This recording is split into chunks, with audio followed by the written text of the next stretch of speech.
Bendis had everything in place for Event Leviathan to be exciting and even a bit of professional redemption. That opportunity is completely squandered. DC Comics superstar writer Brian Michael Bendis' Event Leviathan is finally here. He's been building to this event book for months in the pages of Action Comics. The biggest issue with the setup has been the snail's pace and terrible character work. Nonetheless, we're here now, and the story should finally start moving apace. One thing to note, Bendis writes both ongoing Superman books. Event Leviathan is 100% set up in Action Comics. This issue doesn't feature one appearance from the character the story should be featuring. Before I get into the review, I want to let everyone know I am very sick right now. Hopefully my voice holds up over the next couple days, but if you see a sudden lack of content for a few days, it's likely because I've gotten worse or my voice went out. Next, I want to thank the newest subscribers to Thinking Critical YouTube. Thank you very much to Bradley Gamble and Marquise Roberts. The channel is growing every day thanks to all the wonderful viewers and channel subscribers. Now let's get to business. As many of you know, last week DC released Superman Leviathan Rising Special. I didn't review it on the channel because it was a $10 comic that wasn't worth my time. If DC, Marvel, or any publisher expect customers to pay $10 for a comic, it shouldn't feature lifeless, boring art like this. I guess Matt Fraction is considered a big get by Dan Didio. Putting him on a Jimmy Olsen comic does little to nothing to pique any excitement from this side of the screen. If you're eager for Fraction on Jimmy Olsen, please let me know why in the comments. I'm genuinely curious. The one standout feature on Bendis' 2 Superman books is the fantastic artwork. This go-around, longtime collaborator Alex Maleev is on art, and it takes a noticeable step backwards. The opening page shows Batman sneaking into a building that's been destroyed during the attacks on covert agencies in the DC universe. Alex Maleev has very stylized artwork that won't fit every character or story, but his visuals work for Bendis' mystery thriller here pretty well. So far, there are no metahuman heroes in the story. I don't see Maleev's style working for Superman or other metahuman characters at all. It's far too gritty to work for virtuous characters like Big Blue, Wonder Woman, and others. Maleev recreates the famous scene from the 90s Independence Day film later on in the book. It looks pretty cool, but it's a huge waste of real estate in the book. This moment isn't particularly meaningful. It's delivered via flashback. The overall story is poorly paced and doesn't move much. This is an enormous misuse of an opportunity to move the story along. Alex Maleev's art is pretty good, but nothing close to the quality of Superman or Action Comics. I don't see this style working when Superman and other metahuman heroes arrive. For now, it fits the story well. I rate the art 3 out of 5. The art has never been what holds Bendis' Superman titles back. It's his poor characterization and pacing. This isn't fixed in Event Leviathan. Batman runs into Lois Lane, who snuck into the building as well. It feels really strange that she pulls a weapon and aims it at Batman. Lois and Bruce have known each other for years. I get characters are on edge because of the attacks, but this doesn't feel natural at all. Even worse is the painful Bendis dialogue. Bruce says, "Did he, who gave you the Kryptonian weapon, drop you here?" Lois answers, "I got in here myself." Bruce replies, "No offense meant. It's a rational deduction." This will give you brain freeze trying to read it. The syntax is less than desirable. It flows terribly and doesn't fit Batman at all. Bendis is supposed to be at his best with street-level characters, but it doesn't translate to this book. This is just the tip of the iceberg. Trust me.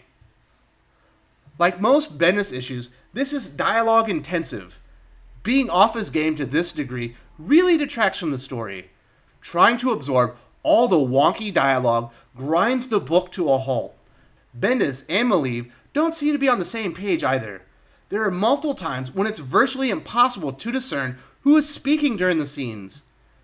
Now back to the terrible dialogue. Lois says to Bruce, "This seems a skosh bigger than a grudge against my family."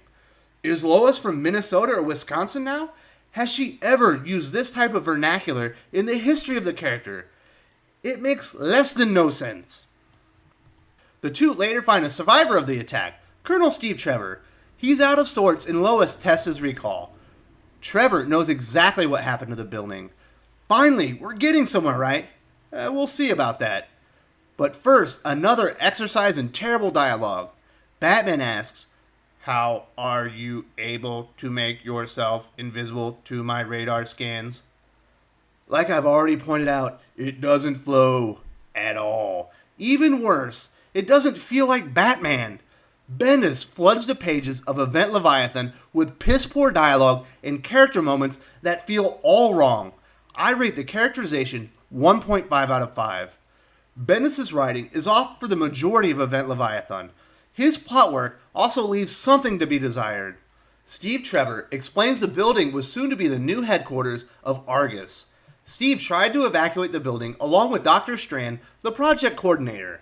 A Leviathan robot arrives and places Steve in a protective bubble as he watches people disintegrate before his eyes. Trevor states this attack was not the work of Talia al Ghul. And he's not the only one. That assertion must have been made 5 or 6 times during this book. Trevor starts to have a breakdown and claims he was spared so people would suspect he's Leviathan. He then accuses Lois of being Leviathan due to her husband and father being targets. This makes no sense, of course. Bendis is trying to drive home that everyone suspects each other, but it's very forced. It doesn't work. He pulls the gun to shoot Lois and grazes her shoulder after Batman knocks her out of the way. Trevor is subdued by a taser arrow from a newly arrived Green Arrow. There's some talk about how clean the scene of the attack is. That's particularly boring. The team discuss where Talia al Ghul is, despite everyone in the story ruling her out as a suspect. The 3 greatest detectives in the DC universe decide they must get to the bottom of this before the morning and all hope is lost. The Question arrives on the scene, but doesn't make his presence known to the team. We're finally introduced to Leviathan at the end as he seems to turn a character to his side. It's ultimately a very disappointing reveal and does little to increase tensions or interest moving to issue 2. Almost nothing happens at Event Leviathan number 1, a problem that plagued Action Comics leading up to here. The story is boring and a complete letdown after months of build-up. I rate the plot 2 out of 5. Event Leviathan number 1 is more the same from writer Brian Michael Bendis. It's a bore fest, and the heroes once again do nothing heroic. The dialogue is as poor as anything I've read in a DC Comics issue. The art is serviceable, but having a single location the entire book is hard to overcome. I rate Event Leviathan number 1 2.5 out of 5 overall. I didn't like the lead up to this story, but when he was complete, Bendis had everything in place for Event Leviathan to be exciting and even a bit of professional redemption. That opportunity is completely squandered. Readers can skip issue 1 and pick up issue 2 without missing a beat. Nothing of consequence happens here, which is the story of Bendis' current tenure at DC Comics thus far. I don't recommend this Snoozefest with okay visuals to anyone, even fans of Bendis or Maleev. Damn, I still have to read and review Superman 12. DC brass shouldn't be putting readers through this kind of torture. Till we meet again, my friends. If you enjoyed this video, please give it a like. I would appreciate it very much. It helps us attract more views for the channel. Subscribe for future commentary, comic book news, and reviews. And don't forget to ring the bell for notifications. If you want to talk comics, movies, and much, much more, you can follow me on Twitter at Wes_from_TC. With that, Salamat Po, and I'm out.